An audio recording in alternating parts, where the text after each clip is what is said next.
My name is Jim Kruger, and I'm here to talk about art. It's something I've done ever since I was this guy. Back when one of my first most intense remembrances as probably an infant, that's obviously a little later on down the pipe.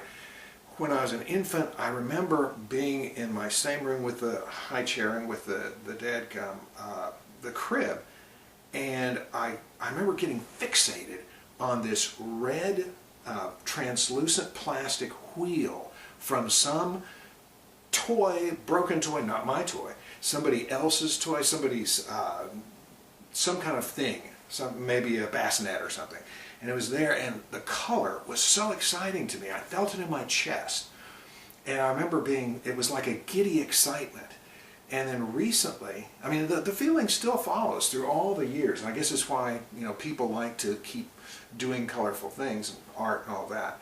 I saw that we brought something to my office. It was just these stupid little whiteout strip things, right, from Office Depot or whatever.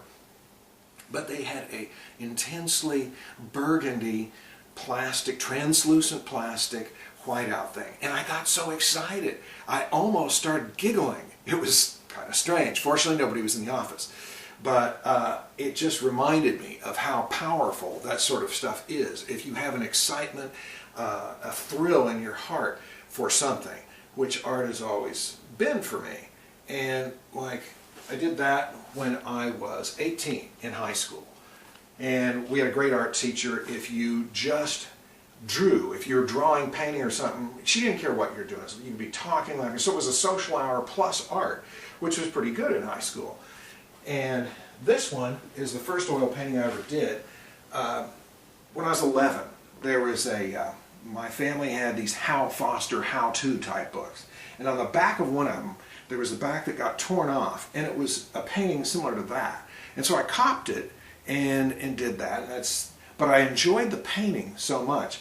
Then once I left high school, and I'd done some sculpting in high school too, once I left high school I realized that I was interested in other things like the opposite sex, music, trying to get a degree just so I could get a job.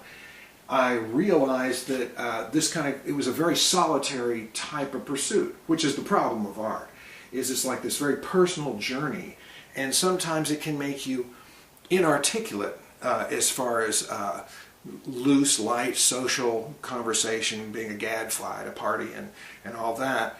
And so I kind of postponed art usually until a friend of mine, this guy, Mike, got a Christmas tree lot. And we used to play music together, and he said, I need for you to do something for me. I need you to draw. I went, oh great, I love to draw. He said, I want you to do a Santa. I said, a Santa. And I thought of all the kinds of things I'd done at art school and at college and just for myself and fooling around and just keeping my pilot light on. And I thought, Santa, probably not. And he said, I got some sawhorses. And I said, right, sawhorses. He said, I'll mix the paints. And I went, you got a deal. I don't know how to draw Santa, I have no clue, but I will try. So that summer, I did a Santa for him for his Christmas tree lot and rediscovered the fact that I absolutely love art and I love painting. I always knew I loved art, but the painting thing I hadn't done in a long time. And so when my marriage was crumbling, you sometimes will take, no matter how miserable your time is, and you bring that into your art. You can either forget about your problems, or you can take pieces of your life and bring them in. And so I guess I created a scenario where I would do yard Santas, make extra money, involve my wife, bring her back to me, and this was the result. I finished that painting at about 3 o'clock in the morning, on a Sunday morning.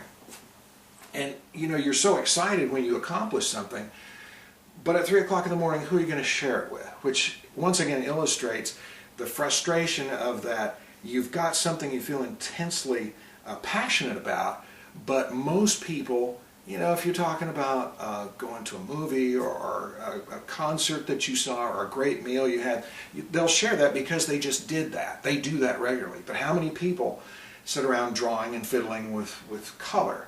And so I ended up finally calling my sister, I think about 5 o'clock, so I got it out of my system. There was this fear of, what if I die before anybody gets to see it, or what if this place burns down and nobody will ever know? It's funny little thoughts that occur to you.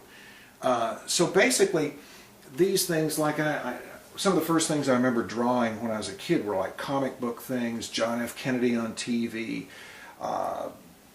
Superman, things like that. I became really hooked on comics, and then later on I got interested in other things.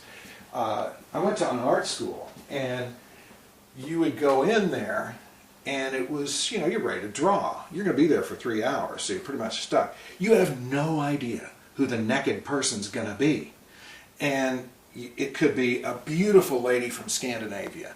Yes, it's not a good picture because I was conflicted, fighting the idea of, do I want to draw her? Of course not.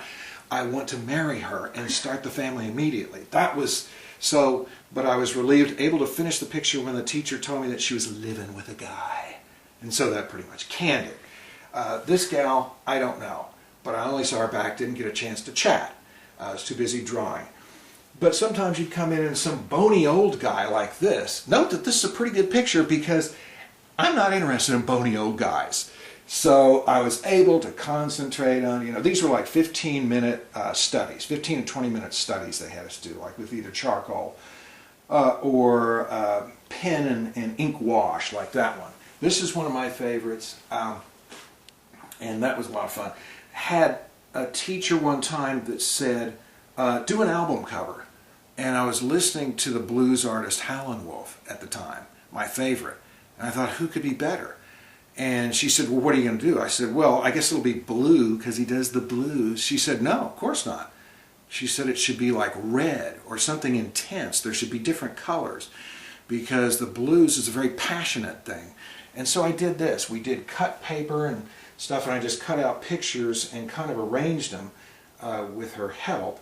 And then I thought I needed something that, she said, you need something that shows a musical instrument from yourself. So I took one of my guitars and put the fretboard into some gold paint and printed it onto some paper that I'd painted over to get like a reddish color. She said, don't use too much red. So all these things, to me, it's kind of funny how you can take a journey so cheap with just a pencil and paper and be something more than just a guy that had a job, drove a car, and lived in a house. So my name is Jim Kruger, and that's me in art.